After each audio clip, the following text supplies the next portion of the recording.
Okay, guys, good morning to you. I thought today we would take a quick look at what is it that makes science reliable, and then this strange phenomenon that we're calling science denialism. So our objectives, uh, we want to be able to explain what it is that makes science so reliable at determining truth. And then, of course, I would like for you to be able to define denialism and tell us a little bit about how it could be harmful. So, what is it that makes science reliable? So, why is science reliable?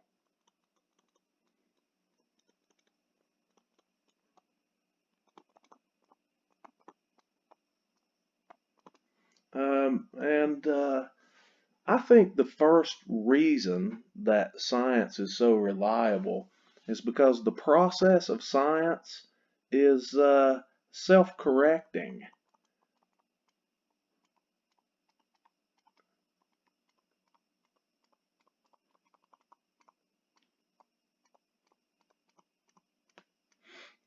When ideas are repeatedly tested and scrutinized, and there is a wide effort to disprove an idea, uh, then there's a very high probability it will be shown wrong if it is in fact wrong.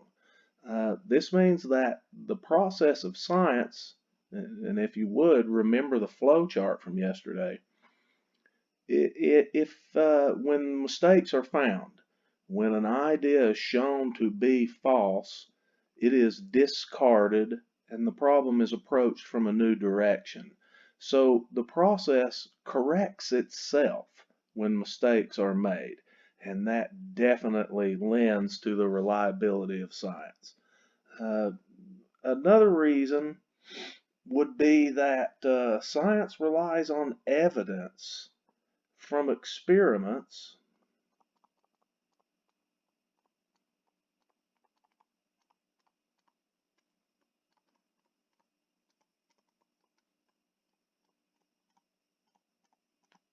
that can be duplicated.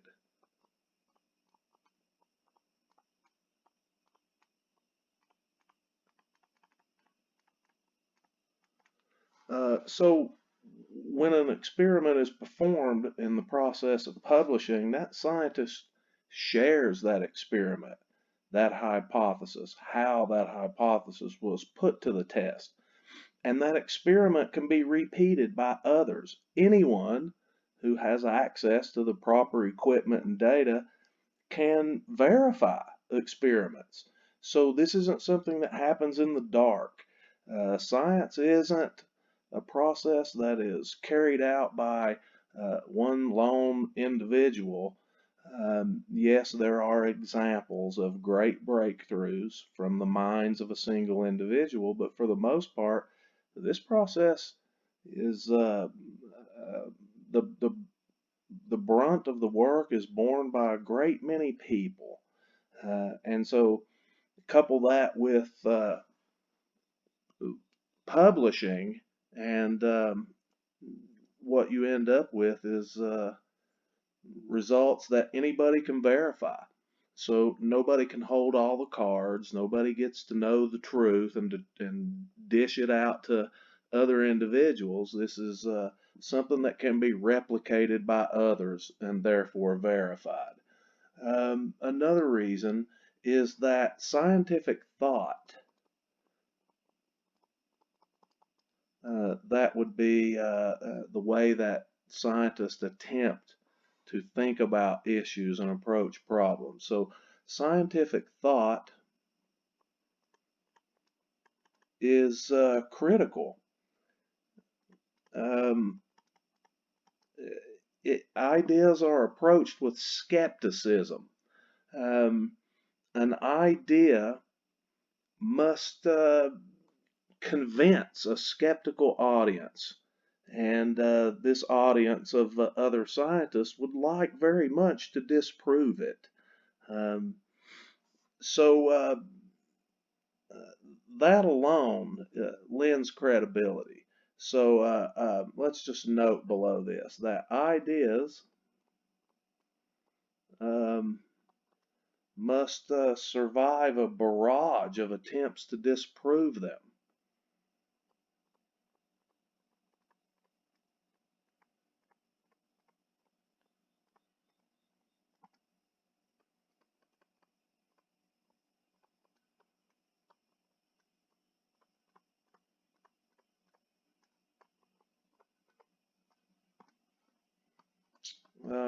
And let's do one more reason for the reliability of science.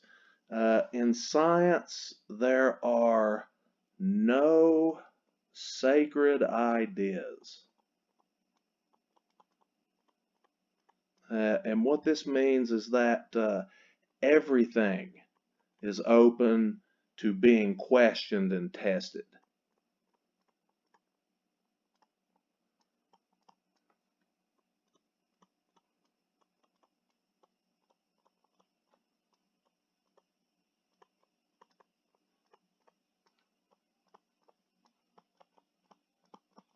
And so when you take these four reasons, and there are others, this is enough for us. When you take these reasons together as a whole, um, the process of science is very reliable, in fact, stunningly reliable at determining what is truth and what is not truth. It corrects itself. It's not done in secret. Everybody gets to see the evidence and can repeat the experiments.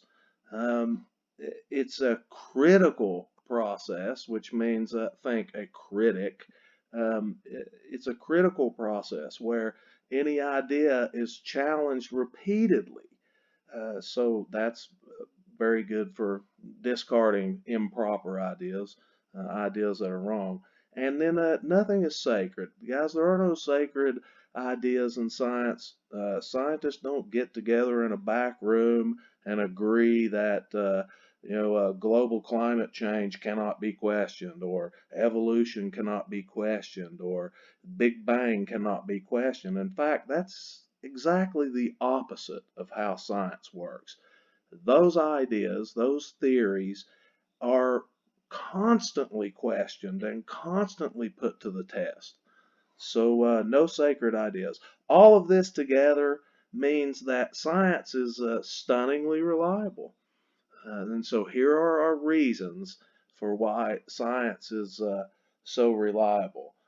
But we live in strange times, and today, science seems to be under attack from a lot of different directions, and it's almost like collectively, or at least a big part of our society, has forgotten how beneficial science has been to us. Um, you know, you don't have any classmates who are crippled by polio. Thank you, science. We, if you fall down and you hurt yourself and we think your arm is broken, we don't have to guess. We don't have to even subject you to pain and cut you open to see whether or not the bone is broken. We can place your arm over a photographic plate and shower it with X-ray radiation, and almost like magic, we can see the bone right through your soft tissue. Um, X-ray machines. Thank you, science. You know, um, I can get inside a jet airplane and launch myself around the world and travel clear around to the other side of the planet in a day. That is a nice little advance. Thank you, science. Um, we don't worry or give a second thought to something like smartphone. You know, when I was a child, not to date myself, I watched a show called Star Trek with Captain Kirk, and it was fantastic. And they would land on a distant planet and whip out their little communicator, beam me up, Scotty, and that was just fantastic science fiction. But today, you guys all have one of those in your hand, and it's a computer. A smartphone is a computer that is interconnected with other computers in a network of computers that go all over the entire planet. You know, the internet. Um, One of the greatest advances technologically that we've seen. Everybody has access to the bulk of human knowledge. That's definitely a good thing.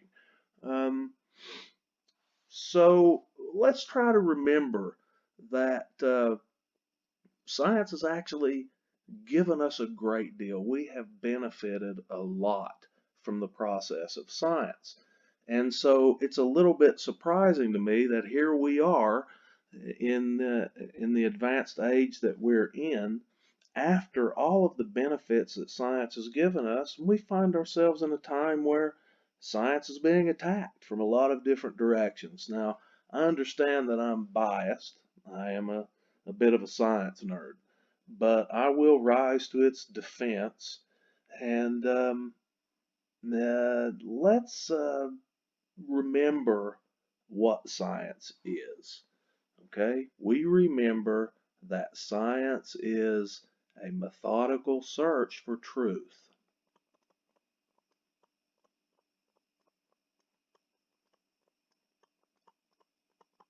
And so, out of that process of science, um, truth will emerge.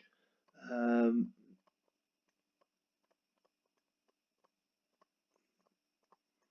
and so, we'll call those emergent truths.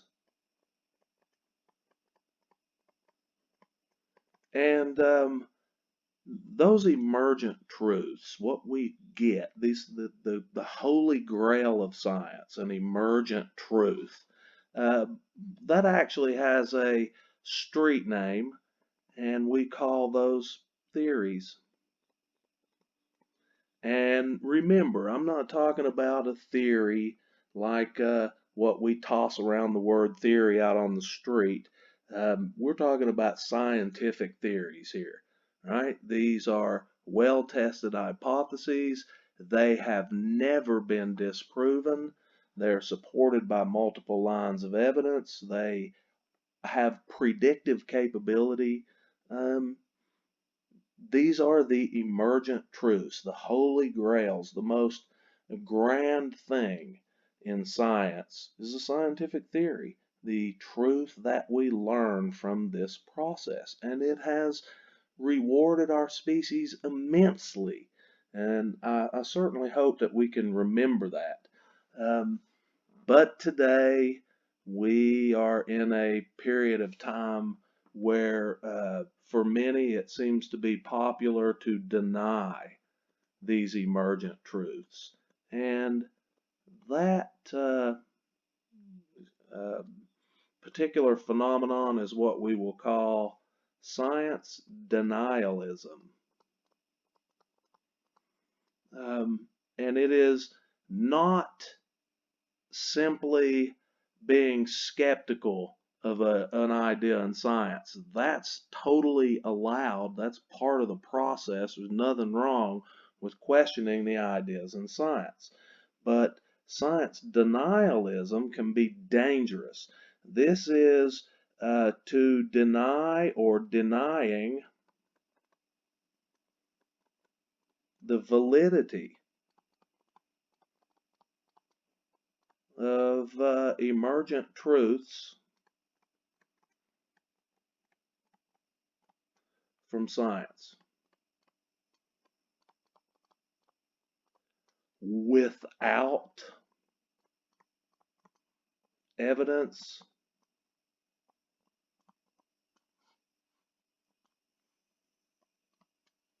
or testable alternatives.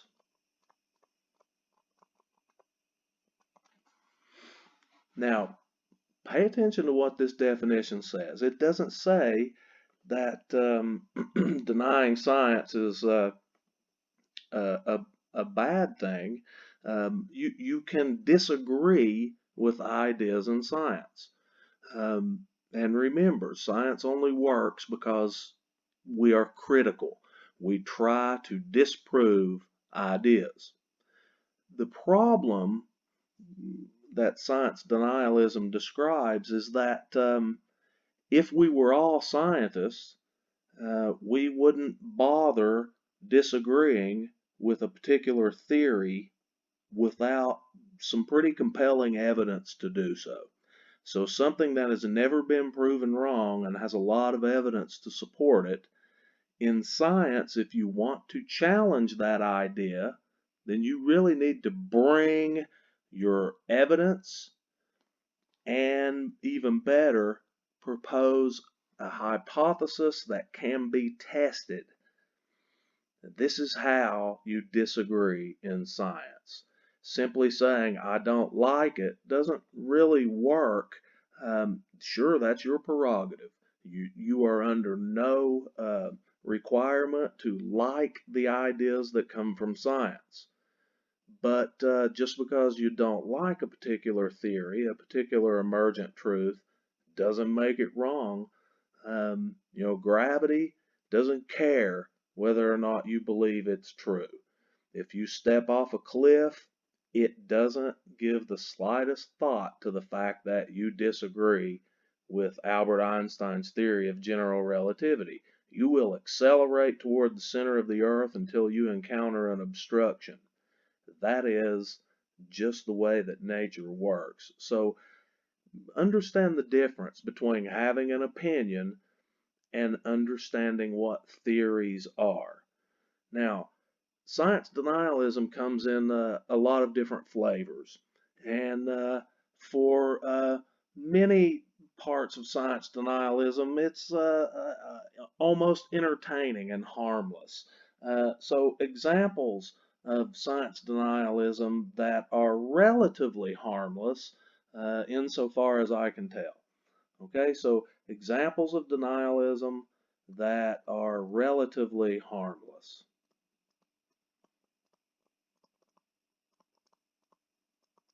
Um, these would be things that are fun.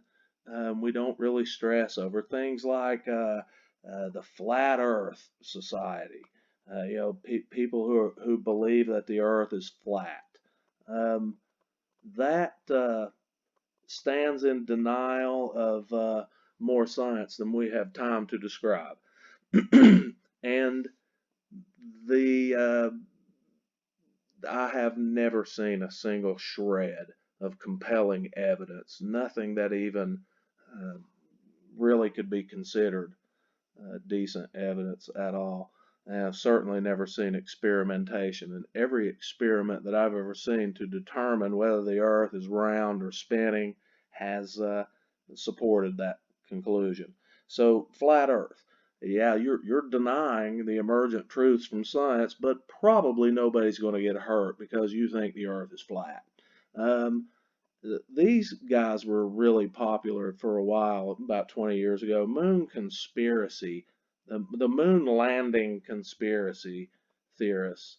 Um, these are people who absolutely refuse to believe that the astronauts visited the Earth between 1969 and 1972. The moon landing conspiracy people. Um, yeah, I don't think anybody's going to get hurt because of that. These are examples of denialism that is relatively harmless. So, what about denialism that could be harmful?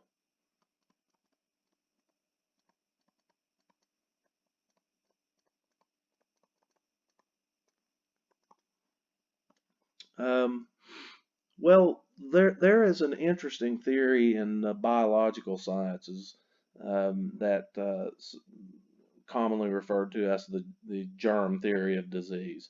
And the idea is that microscopic organisms that are too small for us to see with the naked eye can, through various ways, invade the human body, and the human body reacts to those invaders, which is the source of disease and illness, at least many of them. So the germ theory of disease has been well tested.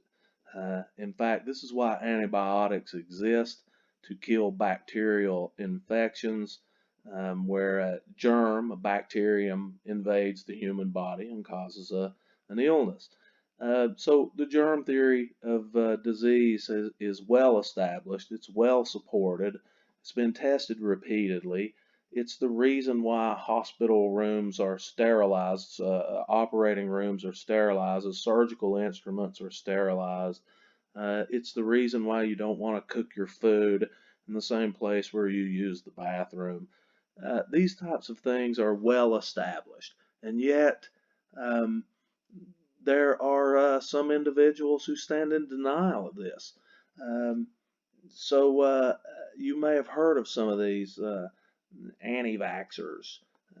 There are, and probably even people that you know. There are some individuals who simply don't trust or accept the validity of vaccinations. Um, this is harmful. And the reason why, I'll give you just one example. We don't have time for a lot. But one quick example, measles. Measles is a horrible disease. And it's a testament to the effectiveness of vaccines that we don't really know too many people today who perish from measles. But 40 years ago, 50 years ago, a lot of children were sickened and were permanently injured or died from the measles. And vaccinations wiped measles out. They were completely gone from the United States. But guess what? The measles are back, and the reason why is because some people have decided that the very valid science of vaccination is untrustworthy, and they no longer wish to vaccinate either themselves or, worse, their children. And measles is making a comeback, guys. It has sprung up in pockets around the United States where if too many people don't undergo the vaccination, the disease is able to take root again. And measles is coming back. That's just an example of how denialism can be harmful. Um, you know, th that whole same thing of the germ theory of disease. Um, we have very good, reliable data supporting the idea that wearing a mask is helpful in reducing the spread of a viral contagion. And so, in the age of the COVID-19 pandemic in the United States, it is slightly embarrassing to confess that there are many people who don't believe wearing masks is an effective way to reduce the spread of the disease. Um, this is shocking to me. The science on this is absolutely compelling, and the data is readily accessible in nations and indeed in cities and provinces and regions where masks mandated to people were mandated to wear their masks. The spread of the disease was tamped down remarkably, and those societies were able to get a good hold on the pandemic, and were able to open their economies back up much sooner because they followed the science. They put on their masks, they social distanced, they were able to bring down the spread of the disease. Here in the good old United States of America, somehow, and I have my suspicions, but we'll leave that out. The idea of wearing a mask has become political, and this is unbelievable to me. Politics is not science. Politics decides policy. It doesn't determine truth, which is what science does. So again, you know, the internet is full of videos of people who are screaming at the top of their lungs about masks, and to me, it's entirely understandable as to why masks needs to be worn. So, examples of harmful denialism. This whole anthropomorphic global climate change, the idea that humans are influencing the environment and causing an increase in greenhouse gases and driving up the average temperatures of the world. This is not a debated idea in science. And let me explain why. Yeah, you may find a single climate scientist on a television show talking about how they think climate change is not accurate, but the statistics are this. There are more physicists who disagree with Albert Einstein's description of gravity than there are climate scientists who disagree with climate change. And I don't hear people running around screaming about gravity, but this climate change thing, it has somehow become political. And instead of allowing science to find the emergent truths, um, politicians have co-opted this particular area of science for to meet their own ends. So these are examples of how denialism can be harmful. And then there are the relatively harmless examples, flat earth, moon landing conspiracy, those types of things. So science denialism, it's okay to disagree with a theory, but if we're going to make public policy, let's base it on the evidence and the emergent truths, not opinion. If you want to challenge an idea in science, bring your evidence, propose testable hypotheses. Just because I don't like it is not a valid argument.